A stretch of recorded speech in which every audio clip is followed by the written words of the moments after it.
আসসালামু আলাইকুম। এটিএন বাংলা সংবাদে সবাইকে স্বাগত জানাচ্ছি। আমি শারমিন সালাম। বাংলাদেশের সাথে সুদৃঢ় সম্পর্ক বজায় রাখবে ব্রিটেন। সকালে পররাষ্ট্র মন্ত্রণালয়ে পররাষ্ট্র উপদেষ্টা তৌহিদ হোসেনের সাথে সাক্ষাৎ করে একথা বলেন ঢাকা সফররত ভারত প্রশান্ত মহাসাগরীয় অঞ্চলের ব্রিটিশ পররাষ্ট্র প্রতিমন্ত্রী ক্যাথরিন বেস্ট। বাংলাদেশে গণতান্ত্রিক প্রক্রিয়া ফেরাতে ডক্টর ইউনূস সরকার কার্যকর একটি রূপরেখা দেবে বলেও আশা প্রকাশ করেন তিনি।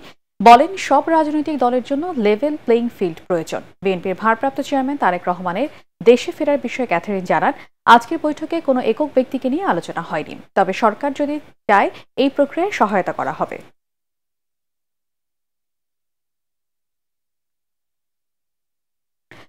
লটারি নয়, মেধার ভিত্তিতে ভর্তির দাবিতে সড়ক আটকে বিক্ষোভ করছে রেসিডেন্সিয়াল মডেল স্কুল অ্যান্ড কলেজের শিক্ষার্থীরা। সকাল 10টার পর তারা কলেজে থেকে বেরিয়ে রাজধানীর আসাদ গেট ভবনের সামনে সড়কে অবস্থান নিয়ে বিক্ষোভ শুরু করে। জানা গেছে, ভর্তি বিষয়ে শিক্ষার্থীদের সঙ্গে সকালে একাধিকবার বসেছে কর্তৃপক্ষ। তাদের আন্দোলন না করার আহ্বানও জানানো হয়, কিন্তু সেই নিষেধ না মেনে কলেজের গেট ভেঙে শিক্ষার্থীরা গণভবনের সামনে সড়কে অবস্থান নেয়। এতে যান চলাচল বন্ধ হয়ে যায়। শিক্ষার্থীদের দাবি, পরীক্ষার মাধ্যমে কিংবা মেধার ভিত্তিতে কলেজে ভর্তি পদ্ধতি চালু করা হোক। দাবি আদায় না হলে সড়ক ছাড়বে না বলেও হুঁশিয়ারি দিয়েছে শিক্ষার্থীরা। বিমানবন্দর থানায় করা সজীব হত্যা চেষ্টা মামলায় দেশ টিভির ব্যবস্থাপনা পরিচালক আরিফ হাসানের 3 দিনের রিমান্ড আবেদন করেছে পুলিশ। সকালে তাকে ঢাকা মুখ্য মহানগর হাকিম আদালতে হাজির করা হয়েছে। এর আগে গতরাতে দেশ ছাড়ার সময় হযরত শাহজালাল আন্তর্জাতিক বিমানবন্দর থেকে আরিফ হাসানকে গ্রেফতার করে ঢাকা মহানগর পুলিশের গোয়েন্দা বিভাগের একটি দল।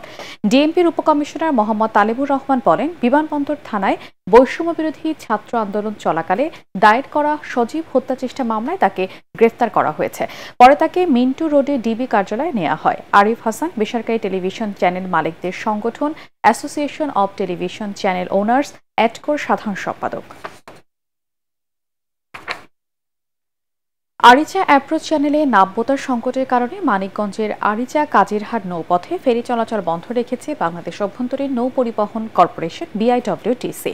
শনিবার সন্ধ্যা 6টা থেকে এই রুটে ফেরি চলাচল বন্ধ করে দেওয়া হয়। এ নিয়ে নভেম্বর মাসে তৃতীয়বারের মতো আরিচা কাজিরহাট রুটে ফেরি চলাচল বন্ধ করল কর্তৃপক্ষ।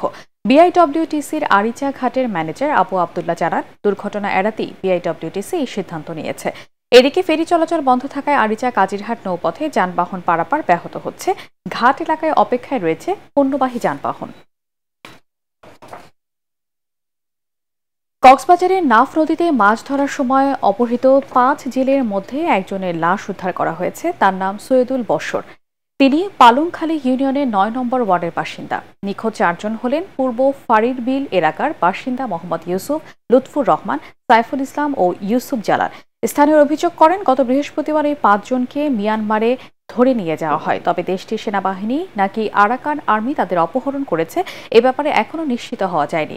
উখিয়া থানার ওসি আরিফ হোসাইন জানান, গতকাল বিকেলে রহমতের বিল এলাকায় নাফ নদীতে লাশটি পাওয়া যায়। খেলার খবর। সেন্ট লুসিয়ায় চতুর্থ টি-20তে ইংল্যান্ডকে 5 উইকেটে হারালো West Indies. Darren Sami cricket স্টেডিয়ামে আগে ব্যাট করে 5 উইকেটে 218 রান তোলে ইংল্যান্ড। 32 বলে 62 রান করেন জ্যাকব বেথেল। এছাড়া ফিল সল্টের ব্যাটে আসে 35 বলে 55 রান। জবাবে উদ্বোধনী জুটিতেই 136 রান তোলেন এভিন লুইস এবং শেই হোপ। 31 বলে 68 রান করে আউট হন লুইস। 24 বলে 54 রান আসে হোপের ব্যাটে। এরপর শেষ দিকে রাদারফোর্ডের 17 বলে 29 রানের ঝড়ে 6 বল হাতে রেখে জয় তুলে নেয় ওয়েস্ট ইন্ডিজ।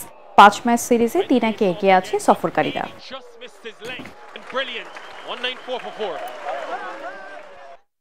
পরবর্তী সংবাদ দেখার আমন্ত্রণ জানিয়ে শেষ করছি। এটিএন বাংলার সংবাদ ইউটিউবে দেখতে ব্রাউজ করুন youtube/এটিএন বাংলা নিউজ।